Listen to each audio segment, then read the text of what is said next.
to check out his Scion, the turbo video that I posted, I don't know, maybe 2 weeks ago. And we're going to get a little bit in depth with that, as far as what we did, what kind of parts we used, where it all comes from, why we're building it.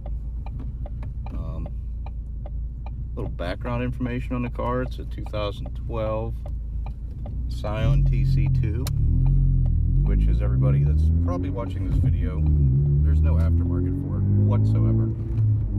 So a lot of the things that we've made and built and bought really aren't for the car, but it all works together. I'm on my way over there now. As far as I know, what's left to do to the car is it needs tuned. We gotta hook the nitrous back up, do an intake. We're gonna do some exhaust wrapping, some things like that.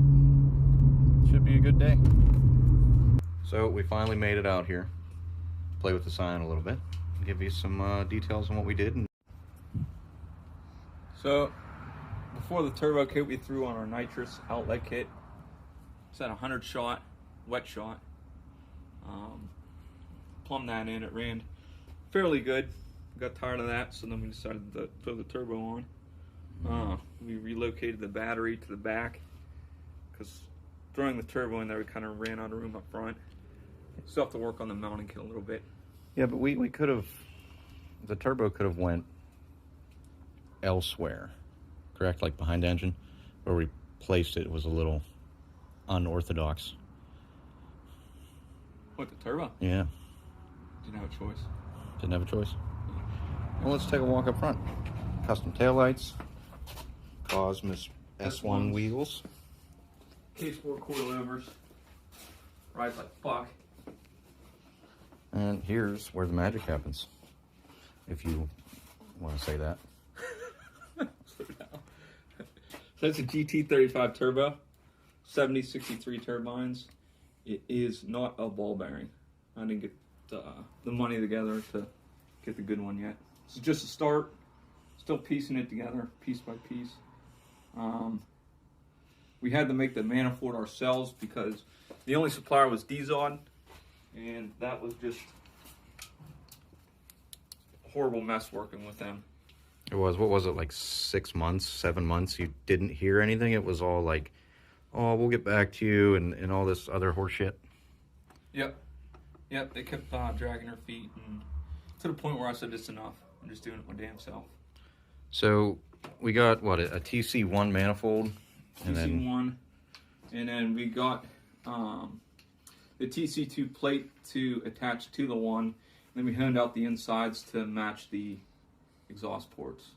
I was going to take it to get water jet, and that was a mess in itself also.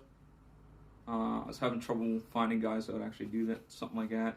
I mean, they were willing to do it. It was just turning into a giant mess. So we just decided to do it ourselves.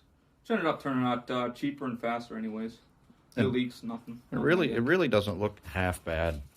I mean, it's not TIG welded or anything. It's just stainless MIG wire. I think I used a pulse setting on my welder at work to do that. Which, I mean, it don't look too bad. It doesn't leak like you said. It looks half kind of not hacked together. Mm-hmm. And what else? We did a 6-speed swap on it. Yeah, from automatic, it was originally automatic. The nitrous kit finished that off fairly quick.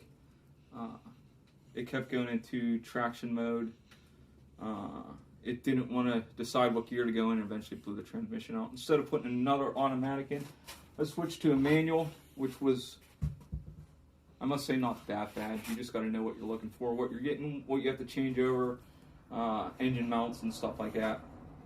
Now, what I didn't have was a donor car, so I did not switch over all my CAN bus system for the lockouts, which is a whole nother mess when you get into that.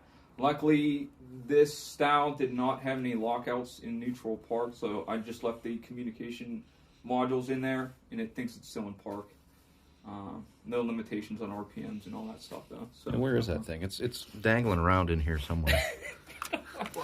Don't mind the wires. I'm still in process. No, this is You a can see- sick done. wire tuck. It is. It's pretty badass. It's somewhere in there. For when the wires catch on fire, they're not touching the other wires, so it's easier to fix. But we can get into more detail with this if you guys want to know more about the transmission swap, any of the turbo or nitrous. I mean, there is a bunch of stuff out online, but if you guys let us know, we can get into more in depth with that kind of stuff. Well, there was a bunch of crap online too about you having different drive shafts and different mounts. Yeah. That was all completely wrong. Yeah, a lot of that was not true. So I mean, this is just a fun project for us. Just sticking around with. Right now, I do not have it tuned. I am going to go AEM standalone, and as I go through that, I can post how that goes. If for some reason it completely shit can, I'm gonna send it out to get tuned, but I'd rather not. I'm gonna do it myself. But it's been pretty fun. It's been a long ride. When did we start this? Like October? Yeah. November? Last year? So, Yeah. this is how far we've come. And like I said, a lot of the cheaper stuff I'm going with because, I mean, it was a lot of custom, like adapting, and I don't want to spend all kinds of money on a certain part and then it not fit. So right now we're just going through our basic and then our upgrade. I mean, there's a lot of haters out there. Oh, you're going shit junk eBay stuff. Well, you know, you're in a build process. You got to do what you can do. Yeah, this is what? Prototype everything. And what was the price on a turbo? $170? So yeah, something like that. So why would you buy a $2,000 turbo, stick it on something that's just going to destroy itself? It doesn't make any sense. So you run this one until it does blow up, and then put a good turbo on it once we work all the kinks out. Or if it doesn't blow up and you put anti-lag on it and it destroys it. That will be fun, no doubt. But other than that, I mean, custom headlights, intercoolers down. We left the lower valence in, grill, whatever you want to call that.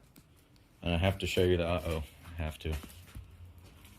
So when you're taking the car to the shop with your nice Seabond carbon fiber hood, and it doesn't have an exhaust system, don't let the exhaust come out through the hood, as it just destroyed. Not really destroyed. It can be sanded and re-cleared, but it's not too bad. I mean, it still bubbled the resin and clear up, but other than that, it's not too bad. Pretty clean car. Sick Camry, bud. Sick Camry, bud.